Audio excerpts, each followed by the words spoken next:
বিধানসভা নির্বাচনকে ঘিরে উত্তপ্ত ভারতের রাজনীতি। শুরু হয়েছে ভোট গ্রহণ। তবে এই নির্বাচনকে ঘিরে প্রচারণার পুরো সময় জুড়ে বাংলাদেশের বিরুদ্ধে ঘৃণা ছড়িয়েছে বিজেপি নেতারা। টার্গেটে পরিণত হচ্ছেন দেশটির মুসলিমরাও। বিস্তারিত জানাচ্ছেন আরিফ হাসান। পশ্চিমবঙ্গকে বাংলাদেশ হতে জামাতিদের হাতে যেতে দেব না। ये बंगाल को बांग्लादेश बनाने के चक्कर में है।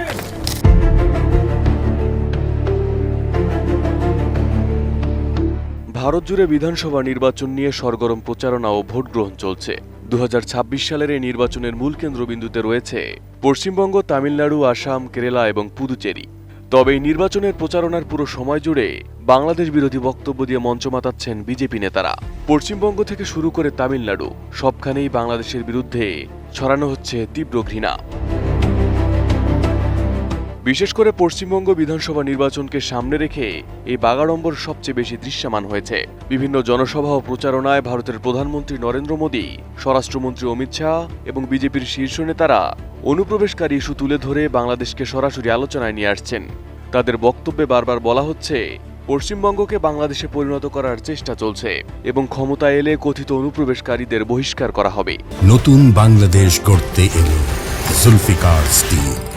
জুলফিকার স্টিল। বিজেপির জাতীয় সভাপতি জগৎ প্রকাশ নাড্ডা অভিযোগ করেছেন পশ্চিমবঙ্গের ক্ষমতাসীন দল তৃণমূল কংগ্রেস রাজ্যে অনুপ্রবেশকারীদের আশ্রয় দিচ্ছে। ये बंगाल को बांग्लादेश बनाने के चक्कर में है। बांग्लादेशी घुसपैठ किए। मैं आपको एश्योरेंस देता हूं, डबल इंजन की सरकार आएगी, एक एक घुसपैठी को चुन चुन कर बाहर करेंगे, इसकी हम व्यवस्था करेंगे। অন্যদিকে বিজেপি নেতা শুভেন্দু অধিকারী নির্বাচনী মঞ্চে দাবি করেছেন এই নির্বাচন পশ্চিমবঙ্গের অস্তিত্ব রক্ষার লড়াই। তাদের ভাষণে বাংলাদেশি পরিচয়কে ক্রমশ নেতিবাচক ও ভীতিকর হিসাবে উপস্থাপন করা হচ্ছে। মানুষ জেগে গেছে, সবাই তৈরি, বাংলা বাঁচাতে হবে। বাংলাকে বাংলাদেশ হতে, পশ্চিমবঙ্গকে বাংলাদেশ হতে জামাতিদের হাতে যেতে দেব না। এই ধরনের বক্তব্য শুধু পশ্চিমবঙ্গেই সীমাবদ্ধ নয়। আসাম, বিহার এবং উত্তর পূর্ব ভারতের বিভিন্ন রাজ্যেও একই সুর শোনা যাচ্ছে। দীর্ঘদিন ধরে আসামে নাগরিকত্ব অভিবাসন ইস্যু রাজনৈতিক বিতর্কের কেন্দ্রবিন্দুতে রয়েছে। সেখানে বিশেষ ট্রাইব্যুনাল গঠন, ডিটেনশন ক্যাম্প এবং নাগরিকত্ব যাচাই প্রক্রিয়ার মাধ্যমে বহু মানুষকে বিদেশি হিসেবে চিহ্নিত করার অভিযোগ রয়েছে বিজেপির বিরুদ্ধে। এই প্রেক্ষাপটে বাংলাদেশি অনুপ্রবেশকারী ইস্যুটি আরও সংবেদনশীল হয়ে উঠেছে। এদিকে বর্তমান প্রচারণায় একটি নতুন মাত্রা যোগ করেছে এআই ভিডিও, যা ব্যবহার করে প্রোপাগান্ডা ছড়ানো হচ্ছে। বিশেষ করে আসামে বিজেপির কিছু এআই তৈরি ভিডিওতে মুসলিম সম্প্রদায়কে সহিংস আক্রমণাত্মকভাবে উপস্থাপন করা হয়েছে। একটি আলোচিত ভিডিওতে আসামের মুখ্যমন্ত্রীকে প্রতীকীভাবে মুসলিমদের লক্ষ্য করে গুলি চালাতে দেখা যায়, যা ব্যাপক সমালোচনার জন্ম দেয়।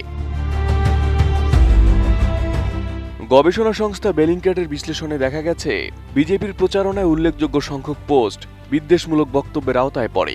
এসব পোস্টে বাংলাদেশি বা বাঙালি মুসলিমদের অনুপ্রবেশকারী বা বিদেশি হিসেবে চিহ্নিত করা হয়েছে। একই সঙ্গে এআই তৈরি কন্টেন্ট ব্যবহার করে ভবিষ্যৎ নিয়ে ভীতিকর চিত্র তুলে ধরা হয়েছে, যেখানে দাবি করা হয় নির্দিষ্ট অঞ্চলের জনসংখ্যা বাংলাদেশিদের দ্বারা দখল হয়ে যাবে।